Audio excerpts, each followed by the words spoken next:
you can market your products for free. And this is how I market my products for free. And we're going to cover a bunch of different strategies and tactics.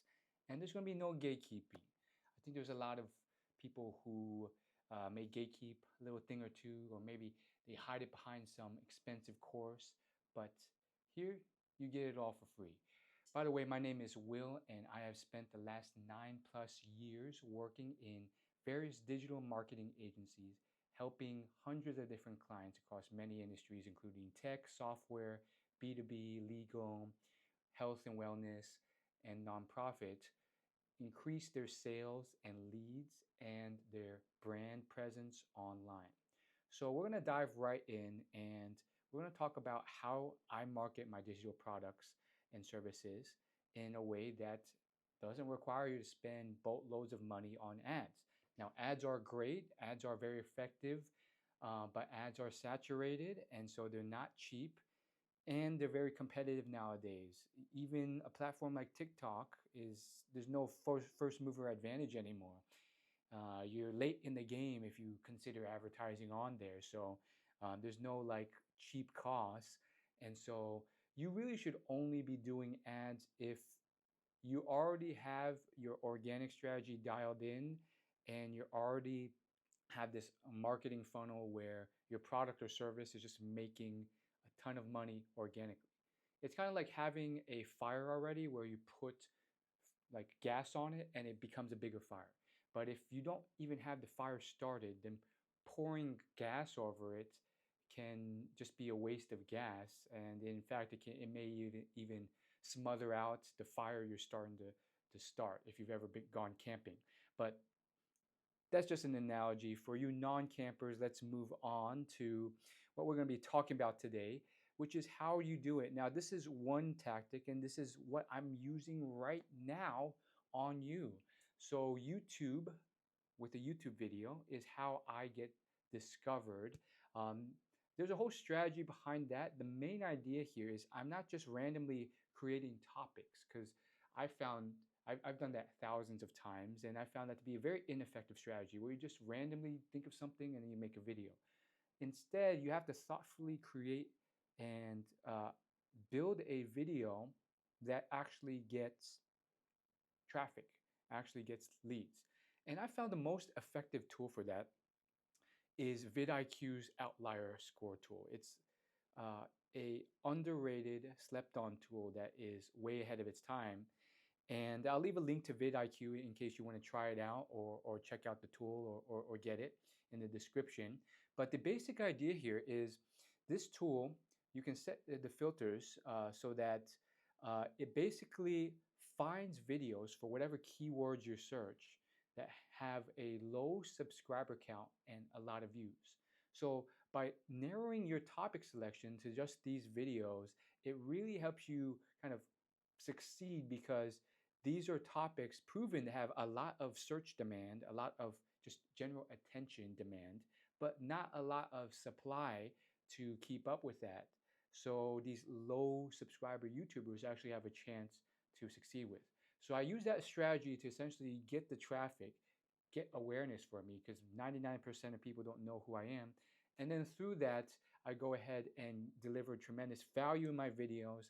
And then I send them to my email newsletter down below in the description, or sometimes directly to a contact page on my social media or on my website where they can go ahead and then book a call in case they're interested in coaching services. I personally coach people on how to get their first job as a digital marketer.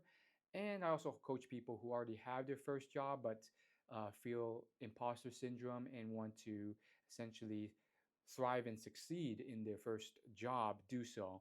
And I've helped a lot of students do that and help them succeed already. So that's how I do it. And that's essentially my funnel from beginning to end. Here's the thing, guys, you don't need to keep it complicated. Yes, there are these 12, 25-step multi-funnel step marketing funnels that you can create. But usually what I've found, and I have worked with mid-sized and large-sized businesses, usually I found the more complicated you make it, the more it just confuses leadership, it confuses the customer, it confuses prospects. It basically confuses everyone to a point where you're not getting as many sales as if you made it dead simple and clear and obvious. So that's one way YouTube, and the reason I like YouTube the most is because a lot of content creators I've talked to or I've uh, heard say this, uh, and that's most platforms don't end up generating as much revenue in terms of social media as YouTube. And the reason for that is it is a long form platform. You can sit down and you can talk with your prospect for 4, 5, 6, 7, 8 minutes, and they will listen to you, assuming you can hold their attention. That's another challenge and a skill in of itself. But if you can do that, you have so much more time to build trust and convince them to buy something that's a higher ticket sale. On the flip side, though, if you don't do that and you're just relying on these shorts platforms on social media like TikTok or Instagram Reels or Snapchat or Facebook Reels, you get like 20 seconds, maybe 30 seconds. If you check the analytics on these, a lot of people click off before 30 seconds is over. And so you have a much less, even if you watch the whole thing, the platform is designed so that you can only maybe talk for like 3 minutes max before that's the longest video you can upload. So it's really just like a real quick taste of you, and it's really not enough to really get someone to buy something unless you're selling something very low ticket, like a Feastables chocolate bar that costs like $4, which is between me and you, I think that's still quite pretty expensive for a chocolate bar. Uh, Mr. Beast, what are we doing here? You should be selling that for like $1 or two. Why do I see those for $4 at Walmart? Come on. But that's a tangent. That's the first way. Now, other ways you can do this, and here's the caveat I want to add. While there's many other ways I can tell you, here's the thing: most gurus will make the mistake of overwhelming you with too many marketing channels. If you're starting out, or if you're a beginner or intermediate, or you're just starting out on the web, there's a lot of businesses I've worked with that are very successful offline, and now they're finally starting to dip their toes into the online world and see how they can increase sales online. You don't want to overwhelm yourself with so many platforms.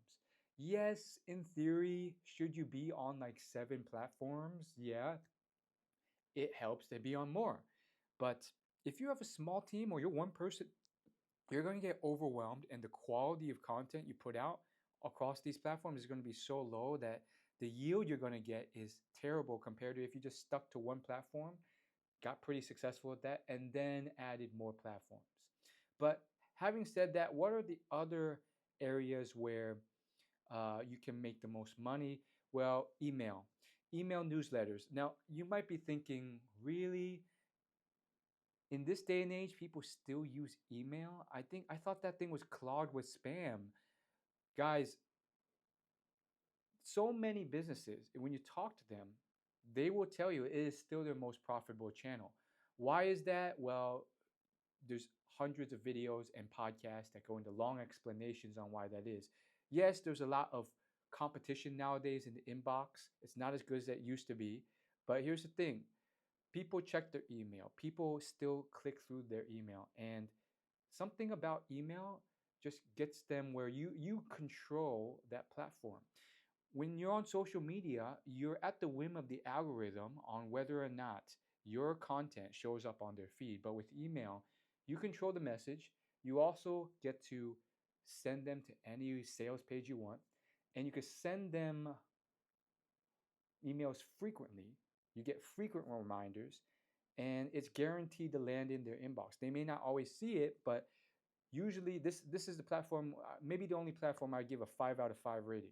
YouTube, I give like a 4 out of 5. But email, it's very profitable if you know how to use it properly, to basically generate sales on demand.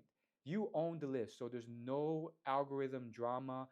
There's been so many businesses that have been wiped out over the last 15 years because either Facebook and Meta changed their algorithm, or Google got more strict with their algorithm and said something like, all these sites that keyword stuff their articles, you're just off the search engines.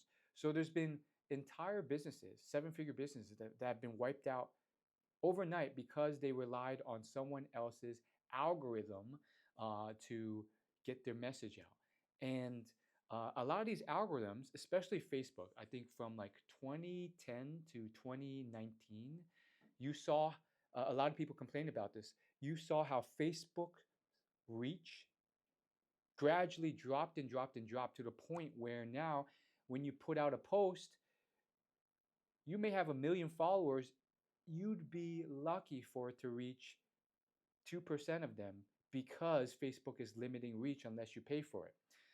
As the platform gets more saturated, you go from 100% of people, of subscribers seeing your stuff, to much smaller. The same thing's happening on other platforms like YouTube and Instagram.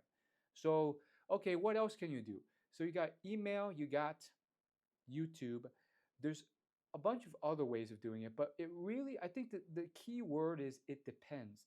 It depends on what your industry is and what your product is, because ultimately the biggest thing it depends on is where your prospects hang out. For different industries, there's a different response. So for example, if we're talking something like a, let's say a B2B industry, they're usually not on these fun, young social media platforms like TikTok or Snapchat. Instead, uh, in my experience, I found them on these niche B2B blogs, publications, directories, and these communities, or more professional platforms if they're on even on social like LinkedIn. Now you can find them through Facebook ads, but that's usually just because everyone's on Facebook. And then when you combine that with Facebook ads, precise targeting and AI algorithm, you can kind of find everyone on Facebook, but that's kind of more of an exception to the rule. So you can see how that's so different from, let's say, if you're trying to sell a fun new app that you developed to a young millennial or Gen Z audience. They're going to have to find it on Instagram or TikTok ads because that's where they're on right now.